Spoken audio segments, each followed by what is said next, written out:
150 થી વધુ કાર્યકરો ભાજપમાં જોડાયા। ખેરગામ વિસ્તાર કાર્યકરોનું જિલ્લા ભાજપ પ્રમુખ CR પાટીલે સ્વાગત કર્યું છે। નવસારી જિલ્લામાં હજુ વધુ કોંગ્રેસી કાર્યકરો ભાજપમાં જોડાય તેવી શક્યતાઓ અત્યારે વર્તાઈ રહી છે। લોકસભાની ચૂંટણી નજીક છે, ભાજપમાં ભરતી મેળો ચાલી રહ્યો છે અને કેટલાક લોકો, કેટલાક વિપક્ષ એ રીતે આક્ષેપ કરી રહ્યા છે કે મિશન લોટસ, ઓપરેશન લોટસ ચલાવવામાં આવી રહ્યું છે, પરંતુ વધુને વધુ લોકોને ભાજપ સાથે જોડાવાનો પ્રયત્ન કરવામાં આવી રહ્યો છે।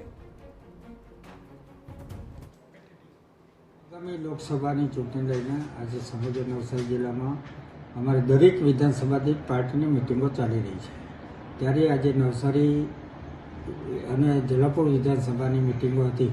એની અંદર જલાપુર વિધાનસભામાં આવતા ખેરગાંવ ગામના લગભગ 150 જેટલા કોંગ્રેસી કાર્યકર્તાઓ મારી પાર્ટીમાં વિધિવત રીતે જોડાઈ ગયા છે। એમને ખેસ અને ટોપી પહેરાવીને અમને મારી પાર્ટીમાં આવકાર આપ્યો છે। આગામી ચૂંટણીમાં લોકો કાર્યકર્તાઓ ભારતીય જનતા પાર્ટી તરફથી મતદાન કરી અમારા મોદી સાહેબના હાથ ખૂબ મજબૂત કરશે અને અમારા જે સાંસદ છે CR પાટીલ સાહેબ એને બી ખૂબ મોટા માર્જિનથી જીતાડશે, એ રીતનો માહોલ છે।